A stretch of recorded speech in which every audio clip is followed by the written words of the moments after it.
आज का हमारा क्लास है मौलिक अधिकार से संबंधित। मौलिक अधिकार जो है, जिसे भारत का अधिकार पत्र भी कहा जाता है, जिसे मूल अधिकारों का जन्मदाता के भी तौर से जाना जाता है, जिसे मैग्ना कार्टा के तौर पे जाना जाता है ना। ये जो मैग्ना कार्टा शब्द है, ये फ्रेंच का शब्द है, लेकिन इसका सर्वप्रथम प्रयोग ब्रिटेन में हुआ था। ब्रिटेन में इसकी सबसे पहले शुरुआत 1215 ईस्वी में हुई थी। वहां के मजदूरों को लेकर, वहां के मजदूरों के लिए एक अधिकार पत्र दिया गया था, यानी कि मैग्ना कार्टा दिया गया था, जो उनसे संबंधित था। और ये कहां से आया था? ब्रिटेन से आया था। उसके बाद 1789 ईस्वी में फ्रांस में 1789 ईस्वी में फ्रांस में इसे लाया गया था।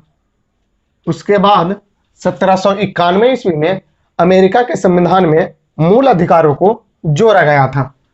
अमेरिका में 1791 ईस्वी को जोड़ा गया था। इसके बाद भारत में सबसे पहली बार 1895 ईस्वी में मौलिक अधिकार की मांग उठी थी। उसके बाद 1928 ईस्वी का जो नेहरू रिपोर्ट था, उसमें भी संविधान मौलिक अधिकार की बात उठी थी, नेहरू रिपोर्ट में। उसके अलावा जो कांग्रेस का कराची अधिवेशन हुआ था 1931 ईस्वी में, जिसकी अध्यक्षता सरदार वल्लभ भाई पटेल ने की थी, इसमें भी मौलिक अधिकारों की मांग की गई थी। इतना हमारा भारत से संबंधित था। 1895, 1928 और 1931।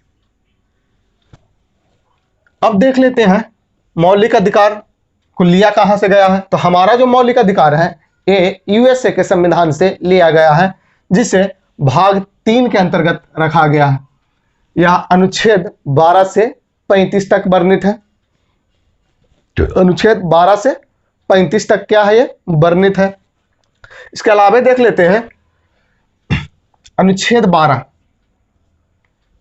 अनुच्छेद 12 की बात करेंगे तो इसमें राज्य की परिभाषा की बात की गई है, यानी कि जो हमारा मूल अधिकार या मौलिक अधिकार या फंडामेंटल राइट्स हैं, इसको परिभाषित किया गया है, जिसके अंतर्गत केंद्र सरकार, राज्य सरकार यानी कि विधानमंडल, इसके अलावा कुछ जैसे कि एनटीपीसी, ओआईसीएल और जो स्थानीय निकाय होते हैं जैसे कि नगर पंचायत, नगर पालिका, इन सबको परिभाषित किया गया है अनुच्छेद 12 के तहत।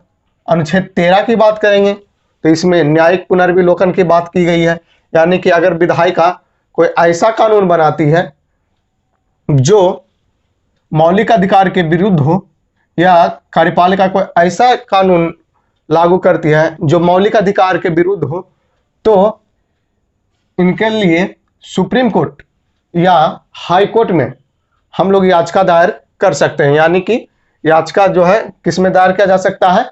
सुप्रीम कोर्ट और हाई कोर्ट में। सुप्रीम कोर्ट में अनुच्छेद 32 के तहत, जबकि हाई कोर्ट में अनुच्छेद 226 के तहत। यानी कि न्यायिक पुनर्विलोकन की शक्ति जो दी गई है वो किसमें दी गई है? अनुच्छेद 13 में। हमारा जो मूल संविधान था, इसमें मौलिक अधिकारों की संख्या टोटल 7 थी। मौलिक अधिकारों की संख्या हमारे मूल संविधान में कितना था? 7 था। लेकिन 44वें संविधान संशोधन अधिनियम 1978 के द्वारा संपत्ति के अधिकार को क्या किया गया? मौलिक अधिकार से निकाल दिया गया। मौलिक अधिकार से निकालने के बाद इसे विधिक अधिकार या कानूनी अधिकार बना दिया गया और इसे भाग 12 के अंतर्गत रखा गया। भाग 12 के अनुच्छेद 300 के ए में इसे रखा गया है, जो अब विधिक अधिकार है। तो वर्तमान में हमारे मौलिक अधिकारों की संख्या 6 रह गई है। वर्तमान में मौलिक अधिकारों की संख्या कितनी है? 6। और इसी 6 से ज्यादातर प्रश्न आते हैं, तो देख लेते हैं ये 6 मौलिक अधिकार कौन कौन है। पहला, समानता या समता का अधिकार है। पहला क्या है? समानता या समता का अधिकार है। दूसरा, स्वतंत्रता का अधिकार है।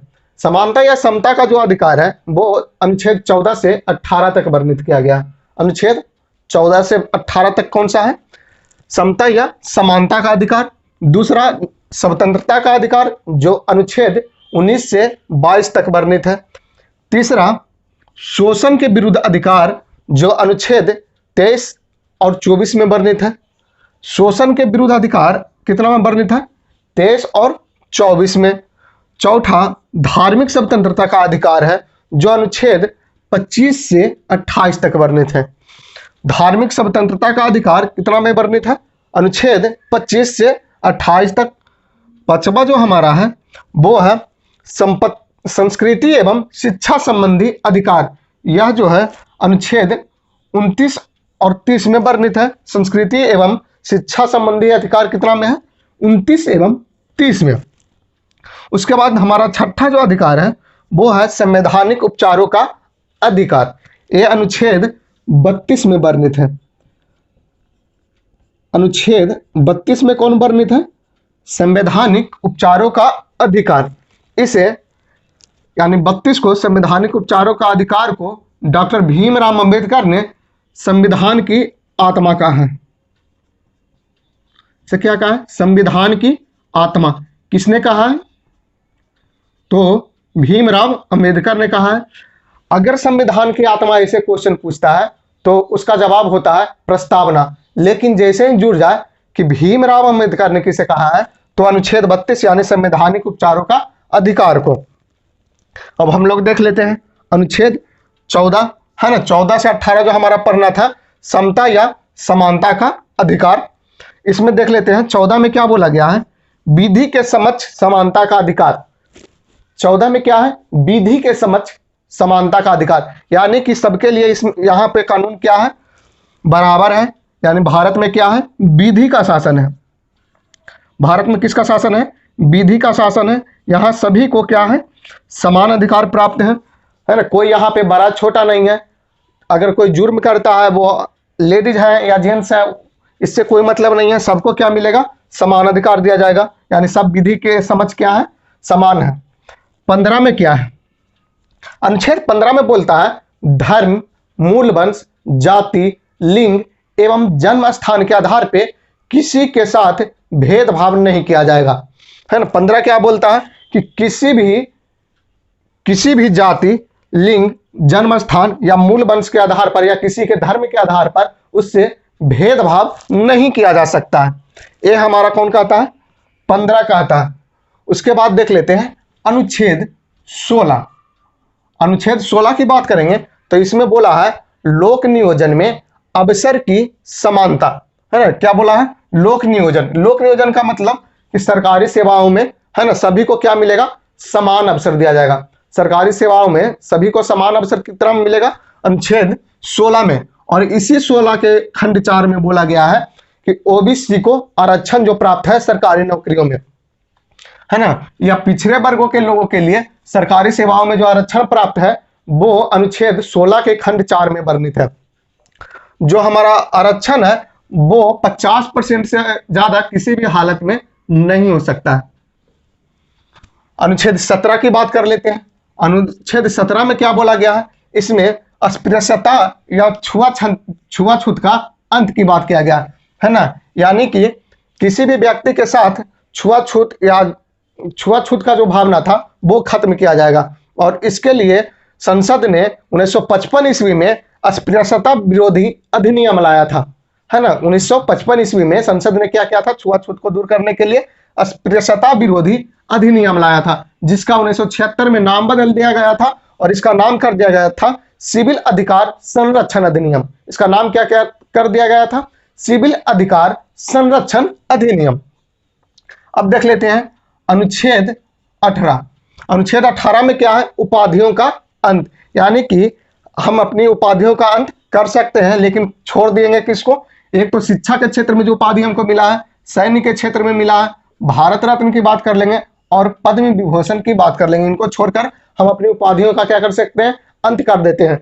अगर हम लोग विदेशों से कोई सम्मान प्राप्त करते हैं तो उसके लिए हमें पहले राष्ट्रपति को क्या करना होगा? सूचित करना होगा।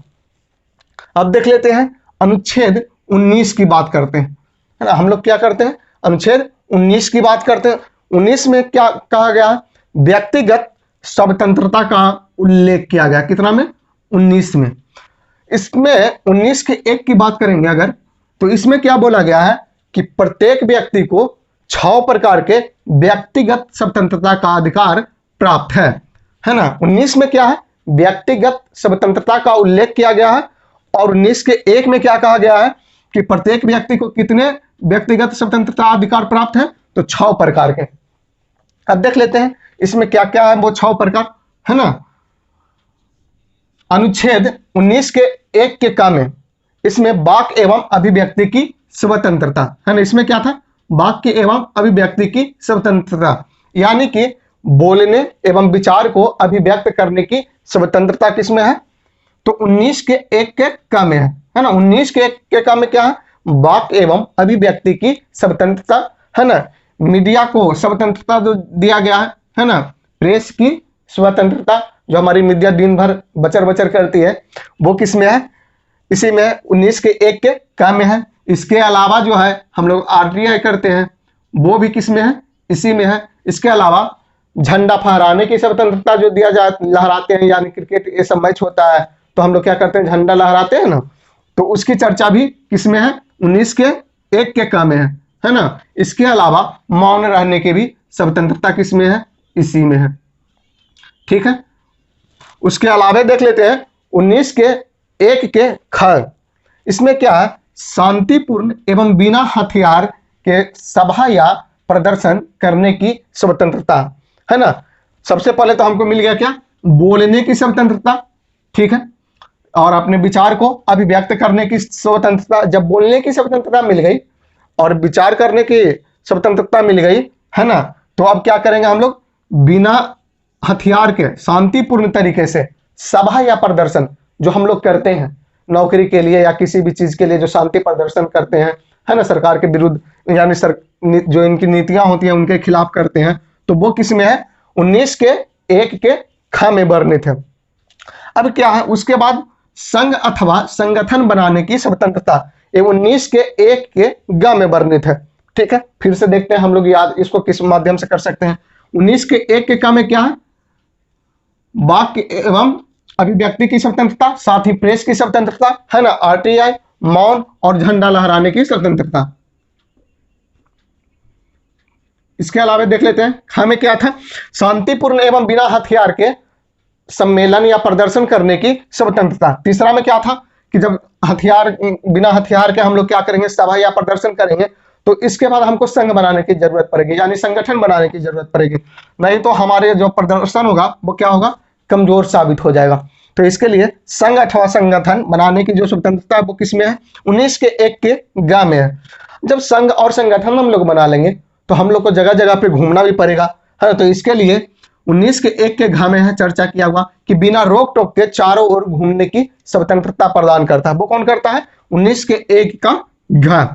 उसके बाद हम देख लेते हैं 19 के 1 के अरा की बात कर लेते हैं, है ना। तो इसमें क्या बोला है, तो सबसे पहले था बोलने की या अभिव्यक्ति की स्वतंत्रता, फिर सभा या प्रदर्शन करने की स्वतंत्रता थी, उसके बाद संघ अथवा संगठन बनाने की स्वतंत्रता थी, उसके बाद बिना रोक टोक के चारों ओर घूमने की स्वतंत्रता थी। जब कहीं हम लोग घूमने के लिए जाएंगे, कहीं जब बाहर में जाएंगे तो क्या होगा कि हमको रहना भी पड़ सकता है ना। तो भारत के किसी भी भाग में अस्थायी रूप से रहने की स्वतंत्रता कौन प्राप्त करता है, हमारा 19 का 1 का अरा। 19 का 1 का जो च है वो अब हमारा मौलिक अधिकार का भाग नहीं है, बल्कि यह 44वें संविधान संशोधन के द्वारा, है ना, इसे विधिक अधिकार बना दिया गया है और इसे 300 के क में डाल दिया गया, ठीक है। जो संपत्ति का अधिकार था, यहाँ पे अगर बात करेंगे हम लोग तो व्यक्तिगत रूप से संपत्ति यानी अर्जित करने, यानी कि जो हम लोग अर्जित खुद करते हैं, खुद जो रुपया कमाते हैं उसकी चर्चा की गई है, अर्जित करने का, ठीक है। और जो 31 में है हमारा अनुच्छेद 31 में, वो है पैतृक संपत्ति की बात करता है। यहाँ पे जो अर्जित करते हैं उसकी बात करता है और 31 में पैतृक संपत्ति की बात करता है, ठीक है। तो ये हमारा क्या है, नहीं है, खत्म हो गया। इसके अलावा देख लेते हैं चा के बाद छा की बात कर लेते हैं। तो देख लीजिए फिर से, है ना, अगर हमको बोलने की स्वतंत्रता दिया गया है, सभा या प्रदर्शन करने की स्वतंत्रता दिया गया है, संघ बनाने की स्वतंत्रता दिया गया है, कहीं आने जाने की स्वतंत्रता भी दिया गया है और कहीं रहने का भी, है ना, या बसने का भी स्वतंत्रता दिया गया है, तो कहीं अगर हम लोग जाके बाद में बसेंगे तो हमको पैसा चाहिए ना, रुपया चाहिए जीने के लिए, है ना। तो पेशा करने, धंधा करने, रोजगार करने अथवा व्यवसाय करने की स्वतंत्रता देता है 19 का 1 का 6, ठीक है। अब देख लेते हैं अनुच्छेद 20। अनुच्छेद 20 क्या है? दोष सिद्धि के संबंध में संरक्षण प्राप्त करता है ना। क्या है? दोष सिद्धि के संबंध में संरक्षण। इसमें क्या बोला गया है कि कोई भी व्यक्ति जो है तब तक दोषी नहीं हो सकता है जब तक उसे अदालत दोषी घोषित न कर दे, तब तक वो क्या है? अपराधी नहीं हो सकता है। उसके बाद देख लेते हैं अनुच्छेद 21। इसमें क्या बोला गया? प्राण एवं दैहिक स्वतंत्रता की बात करता है। 21 क्या कहता है? प्राण एवं दैहिक स्वतंत्रता। और 21 का क्या क्या कहता है? इसमें बोला गया है कि 6 से 14 वर्ष के बच्चों के लिए निःशुल्क शिक्षा की बात करता है ना। ये पहले अनुच्छेद 45 का भाग था, लेकिन 86वें संविधान संशोधन अधिनियम 2002 के द्वारा इसे 21 के का में जोड़ दिया गया। इसके लिए शिक्षा अधिनियम में बना था, है ना। शिक्षा अधिकार अधिनियम बना था 2009 ईस्वी में, और यह मुख्य रूप से लागू हो गया था 1 अप्रैल 2010 ईस्वी से ये लागू हो गया था। ठीक है। 21 का इसमें 22 की बात कर लेते हैं। अनुच्छेद 22 गिरफ्तारी के संबंध में संरक्षण, है ना। इसमें क्या कहा गया? गिरफ्तारी के संबंध में संरक्षण की बात करता है। इसमें बोला गया है कि कोई भी व्यक्ति को अगर आप गिरफ्तार करते हैं तो उसका जो कारण होगा वो आपको बताना होगा, है ना। और 24 घंटा के अंदर इसको अदालत में सशरीर पेश करना होगा। और एक और चीज बोला है कि इसको मनचाहा वकील रखने की सुविधा प्राप्त होगी। ठीक है। एक तो कारण बताना होगा, 24 घंटा में सशरीर अदालत में पेश करना होगा, और उसको मनचाहा वकील रखने की आजादी होगी। 21 में चर्चा किया गया, अनुच्छेद 22 में किया गया है। अब देखते हैं हम लोग अनुच्छेद 23। हम लोग 22 तक किए थे, 23 देखते हैं, है ना। अनुच्छेद 23 में क्या है? बलात् श्रम यानी कि बलपूर्वक काम लेना, मानव दुर्व्यवहार और बंधुआ मजदूरी। इसमें क्या है? बंधुआ मजदूरी। इसकी चर्चा कितना में किया गया है? अनुच्छेद 23 में। अनुच्छेद 23 में क्या क्या था?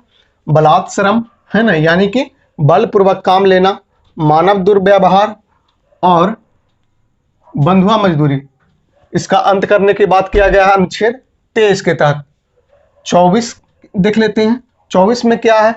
बाल श्रम पर रोक, यानी कि जो 14 वर्ष से कम के बच्चे हैं उनको कोई भी जोखिम भरा काम नहीं करने दिया जाएगा, 24 में कहा गया है। अनुच्छेद 25 देख लेते हैं। अनुच्छेद 25 में क्या है? धर्म का प्रचार प्रसार करने की स्वतंत्रता, यानी कोई भी व्यक्ति अपने धर्म का प्रचार प्रसार कर सकता है। 26 में क्या है? धार्मिक कार्यों के प्रबंध करने की स्वतंत्रता है, यानी कि ये आप अपना धर्म के लिए शिक्षण संस्थान ये सब खोल सकते थे, है ना। 26 में क्या है? धार्मिक कार्यों को प्रबंधन करने की स्वतंत्रता, यानी प्रबंध करने की स्वतंत्रता। 27 में क्या है? धार्मिक कर अदा करने की स्वतंत्रता, यानी कि धर्म के लिए किसी काम के लिए आप पैसा जमा किए हुए हैं तो उसके लिए आपको क्या करना है? कर नहीं देना है। कितना में बोला गया है? 27 में बोला गया। 27 में क्या बोला गया है? धार्मिक कर न अदा करने की स्वतंत्रता। 28 देख लेते हैं। 28 में क्या है? सरकारी धन से चल रहे शिक्षण संस्थान में धार्मिक शिक्षा नहीं दी जाएगी। 28 क्या बोलता है कि जो भी शिक्षण संस्थान, है ना, सरकार के पैसे से चल रही है उसमें किसी भी धर्म को बढ़ावा नहीं दिया जाएगा। ये किस में बोला गया है? 28 में बोला गया है। अब 29 में देख लेते हैं। 29 में बोला गया है अल्पसंख्यकों के हितों का संरक्षण, है ना। अल्पसंख्यकों के हितों का संरक्षण, यानी जो अल्पसंख्यक समुदाय के लोग हैं उनके लिए संरक्षण करने की जो भी व्यवस्था आएगी वो किस में आएगी? 29 के तहत आएगी। अब देख लेते हैं अनुच्छेद 30। उसके बाद क्या है? अनुच्छेद 30।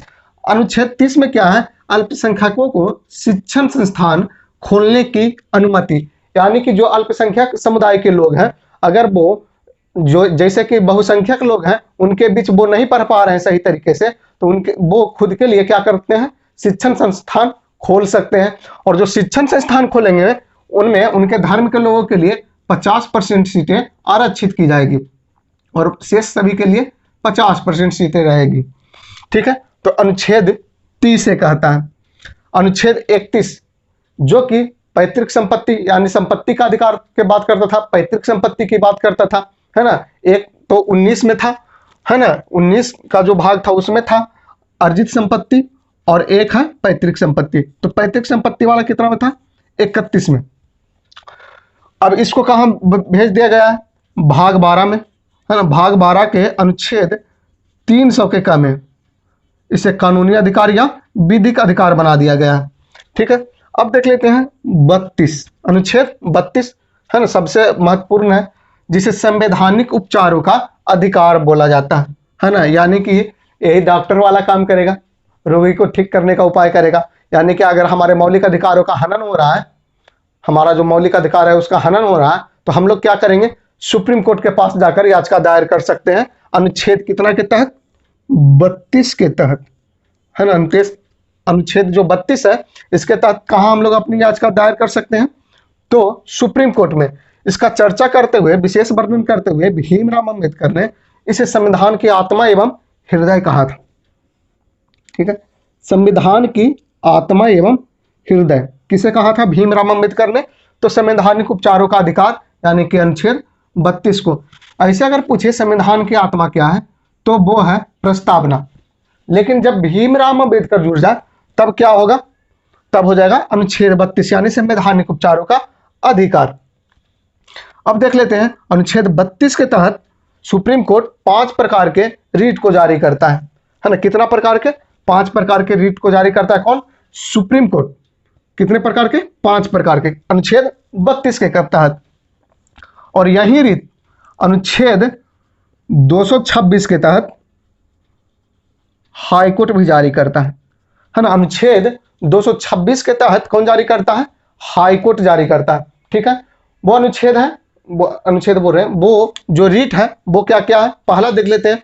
पहला बंदी प्रत्यक्षीकरण यानी कि हाइबियस कॉर्पस। अब ज्यादातर हम लोग से पूछ लेता है क्वेश्चन इंग्लिश में ही, है ना। हाइबियस कॉर्पस यानी कि बंदी प्रत्यक्षीकरण। बंदी प्रत्यक्षीकरण क्या होता है, यानी हाइबियस कॉर्पस का मतलब ही होता है ब्रिंग द बॉडी, यानी सशरीर लाना। अगर किसी व्यक्ति को, है ना, या किसी बंदी को पकड़ लिया जाता है तो उसे क्या करना है, 24 घंटा के अंदर न्यायालय के समक्ष प्रस्तुत करना है सशरीर। ठीक है, कोई अंग उसका निकाला नहीं जा सकता इसमें, यानी सशरीर का मतलब सशरीर ही होता है। उसके बाद देख लेते हैं परमादेश। परमादेश यानी कि मैंडमस। मैंडमस का मतलब क्या होता है कि अगर कोई व्यक्ति सरकारी, यानी कि अगर कोई व्यक्ति है वो सरकारी पद पे है, सरकारी अधिकारी है, और वो अच्छे से कार्य नहीं करता है, वो अच्छे से क्या नहीं कर रहा, कार्य नहीं कर रहा, तो क्या करेगा, सुप्रीम कोर्ट उसके तहत परमादेश वाला जो रीट है वो जारी करेगा। ठीक है, उसके बाद देख लेते हैं प्रतिषेध यानी कि प्रोहिबिशन। यह क्या होता है कि अगर कोई निचली अदालत अपने अधिकार क्षेत्र का उल्लंघन करके फैसला देती है, तब यह रीट ऊपरी न्यायालय निचले न्यायालय के विरुद्ध जारी करता है। कौन सा, प्रतिषेध। ठीक है, प्रतिषेध किसके विरुद्ध होता है, निचली अदालत के विरुद्ध ऊपरी अदालत जारी करता है। और उत्प्रेषण, ये भी क्या है कि निचली अदालत अपने अधिकार क्षेत्र से आगे जाकर कोई फैसला सुना दे, तो जो ऊपरी अदालत होगी वो उसके विरुद्ध उत्प्रेषण वाला जो रीत है वो लाएगी और बोलेगी कि आपके पास जितना भी मुकदमा का कागज है, जो मुकदमा के विरुद्ध वो जारी कर रहा है, उसकी सारी फाइलें अपने पास मंगवा लेगा और उस पर काम जो है कौन देखेगा, फिर जो ऊपरी अदालत है वो देखता है। तो ये हो गया उत्प्रेषण। उसके बाद देख लेते हैं अधिकार परीक्षा यानी कि कोवरांटो। यह क्या है कि इसमें क्या होता है अधिकार परीक्षा में, कि अगर कोई व्यक्ति अवैध ढंग से कोई सार्वजनिक पद ग्रहण कर लिया है ना, जब कोई व्यक्ति अवैध रूप से सरकारी पद को क्या किया है या सार्वजनिक पद को क्या किया धारण कर लिया है, तो उसके विरुद्ध जारी कौन करेगा रिट, सुप्रीम कोर्ट। अनुच्छेद 32 के तहत कौन सा, अधिकार परीक्षा वाला। ठीक है, तो ये 5 प्रकार की जो रिट थी ये भी समाप्त हो गई। इसको अगर हम लोग 2 से 3 बार अच्छी तरह से देख लें तो संभवतः ये चीजें याद हो सकती हैं। अब देख लेते हैं इस पे प्रतिबंध कौन लगा सकता है ना, मौलिक अधिकार पे। तो प्रतिबंध जो लगाता है उसकी शक्ति जो है संसद के पास है ना, यानी इसको प्रतिबंधित करने की शक्ति किसके पास है, तो संसद के पास है। ठीक है, और कानून बनाने की भी जो शक्ति होती है संसद के पास ही होती है, लेकिन इसको निलंबन करने की शक्ति राष्ट्रपति के पास होती है। ठीक है, मौलिक अधिकार पर प्रतिबंध लगाने की शक्ति किसके पास थी? संसद के पास थी। और इसका वर्णन अनुच्छेद 33 एवं 34 में किया गया है। ठीक है, 33 एवं 34 में क्या किया गया है? जो प्रतिबंध लगाता है संसद, उसके बारे में चर्चा। अनुच्छेद 33 देख लेते हैं। 33 में क्या है? तो अनुच्छेद 33 में है कि भारत के किसी भी हिस्से में अगर अर्धसैनिक बलों द्वारा अनुशासन कायम किया जा सकता है तो उस क्षेत्र को क्या करता है? संसद उस क्षेत्र के जितने भी व्यक्ति होंगे उनके मौलिक अधिकार को प्रतिबंधित कर सकती है। अनुच्छेद 33 के तहत अनुच्छेद 34 में क्या है कि भारत के किसी भी हिस्से पर अगर सैन्य कानून लागू करना हो, है ना, सैन्य कानून लागू करना हो तो संसद क्या करेगी? उस क्षेत्र के सभी व्यक्तियों के मौलिक अधिकार को प्रतिबंधित कर सकती है। अनुच्छेद 34 में वर्णित है। अनुच्छेद 35 देख लेते हैं। अनुच्छेद 35 में क्या है? अनुच्छेद 35 में बोला गया है कि मौलिक अधिकार पर जो कानून होगा वो कौन बनाएगा? संसद बनाएगा। यानी कि मौलिक अधिकार पर कानून बनाकर इसको प्रभावी करने की शक्ति किसके पास होगी? संसद के पास होगी। अब देख लेते हैं हम लोग निलंबन, है ना। मौलिक अधिकार जो है उसको निलंबन करने की शक्ति किसके पास है? राष्ट्रपति के पास है। जब राष्ट्रीय आपातकाल लगता है अनुच्छेद 352 के तहत, है ना, आंतरिक अशांति के तौर पे, तब अनुच्छेद 359 के तहत राष्ट्रपति मौलिक अधिकार को निलंबित कर सकते हैं, है ना। निलंबन करने की शक्ति किसके पास है? तो राष्ट्रपति जी के पास है। और कब कर सकते हैं? जब राष्ट्रीय आपातकाल लग सकता है ना, 352 के तहत। तब क्या होता है कि राष्ट्रपति मौलिक अधिकार को निलंबित कर देते हैं अनुच्छेद 359 के तहत।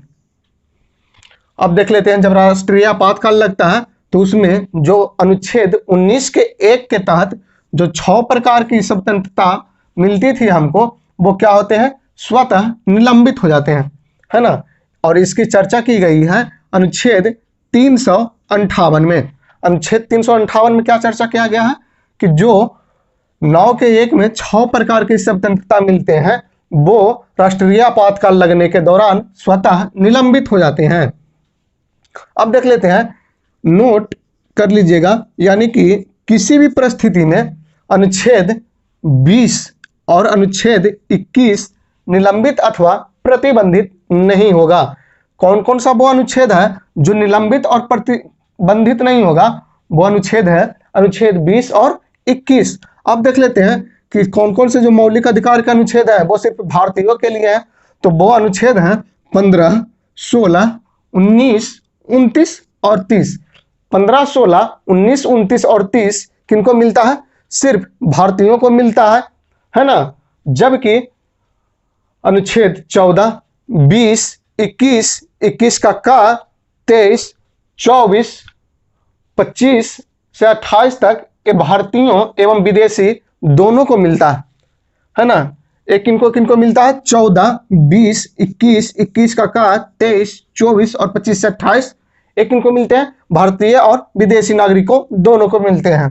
मौलिक अधिकार में संशोधन करने की शक्ति की बात करेंगे तो वो संसद के अधीन ही है ना। अनुच्छेद 368 के तहत, अनुच्छेद 368 के तहत संसद मौलिक अधिकार में संशोधन कर सकती है। हमारा मौलिक अधिकार का वीडियो यहीं तक था, यहीं समाप्त होता है। हमारा अगला वीडियो बहुत जल्द ही आपको देखने को मिलेगा। धन्यवाद।